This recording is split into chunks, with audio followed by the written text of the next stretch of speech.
नमस्कार मित्रांनो, स्वागत आहे आपल्या लक्षवेधी ज्ञान यूट्यूब चॅनलवरती. आपल्या चॅनलवरती आपण सरकारच्या विविध योजनांचा परिचय करून घेत असतो आणि त्या योजना शेतकऱ्यांच्या संदर्भामध्ये असतात. दिव्यांग व्यक्ती असतील, महिला असतील, बेरोजगार तरुण असतील, कर्मचारी असतील, या सर्व लोकांच्या संदर्भामध्ये विविध अशा योजनांचा परिचय आपण आपल्या यूट्यूब चॅनलच्या माध्यमातून घेत असतो. त्याचप्रमाणे आज या ठिकाणी महाराष्ट्रातील महिला बचत गटांतील महिलांसाठी अत्यंत महत्त्वाची योजना तुमच्यासमोर घेऊन आलोय. त्यासाठी व्हिडिओ शेवटपर्यंत पाहणं. आपल्या चॅनलवरती जर तुम्ही नवीन असाल तर आपल्या चॅनलला सबस्क्राईब करा. मित्रांनो, अवघ्या 2 ते 3 मिनिटाच्या आत महिलांसाठी अत्यंत महत्त्वाकांक्षी बचत गटासाठी असलेली कर्ज योजना तुमच्यासमोर घेऊन आलोय. त्यासाठी व्हिडिओ पहा. बघा, महिलांसाठी 50,000 रुपयाचं कर्ज योजना नेमकी कोणती आहे? आता प्रत्येक महिलांना एक छोटासा व्यवसाय सुरू करावासा वाटत असतो आणि छोटासा व्यवसाय सुरू करण्यासाठी एवढी मोठी रक्कम सुद्धा लागत नाही, परंतु अतिशय कमी रकमेमध्ये जर तुम्हाला व्यवसाय सुरू करायचा असेल तर 50,000 रुपयाचं कर्ज या ठिकाणी महिला बचत गटातील सदस्यांना दिलं जातं. नेमकं योजना काय? बघा, महिलांसाठी 50,000 रुपयापर्यंतच्या कर्ज योजनांमध्ये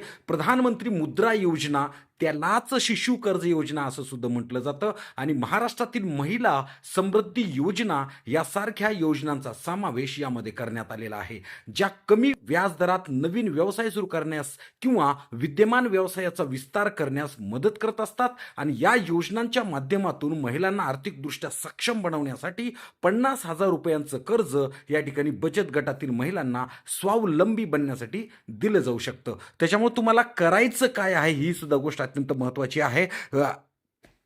लोन अमाऊंटचा जर विचार केला तर अतिशय कमी अशी लोन अमाऊंट आहे. त्याला शिशु कर्ज योजना असं म्हटलं जातं. कुठल्याही ज्या बँकेमध्ये तुमचं बचत गटाचं खातं उपलब्ध आहे किंवा तो ओपन केलेलं आहे त्या बँकेमध्ये तुम्हाला जायचं आहे आणि त्या बँकेमध्ये जाऊन त्या बँक मॅनेजरला तुम्हाला एकच प्रश्न विचारायचा आहे की आम्हाला मुद्रा योजनेच्या माध्यमातून शिशु कर्ज योजनेचा लाभ पाहिजे आहे. त्यावेळेस बँक मॅनेजर तुम्हाला काय सांगतो हे ते नीट ऐकायचं. जे जे कागदपत्र तुम्हाला सांगतोय ते सर्व कागदपत्र तुम्हाला ऐकायचं आणि ती पूर्णपणे या ठिकाणी सबमिट केल्यानंतर तुम्हाला या शिशु कर्ज योजनेअंतर्गत 50,000 रुपयांचं कर्ज प्रत्येक महिलांना या ठिकाणी भेटणार आहे. त्याचबरोबर सार्वजनिक भविष्य निर्वाह निधी, आता PPF तुम्हाला माहिती नसेल कदाचित, आवर्ती ठेव म्हणजेच RD, राष्ट्रीय बचत प्रमाणपत्र NSC, ज्येष्ठ नागरिक बचत योजना CSC आणि सुकन्या समृद्धी योजना ही सुद्धा उदाहरणे याच योजनेच्या माध्यमातून येत असतात. आता बचत गट, सगळ्यात महत्त्वाचं, बचत गटांमध्ये सहसा 10 ते 20 सदस्य असतात आणि ही एक व्यावसायिक संस्था असते जी प्रभावी संवाद, समन्वय आणि सदस्यांमध्ये जबाबदारीची तीव्र भावना निर्माण करण्यासाठी ही योजना तयार करण्यात येत असते. तर या ठिकाणी शिशु कर्ज योजनेचा मतलब आणि शिशु कर्ज योजनेची माहिती तुम्हाला कळलीच असेल.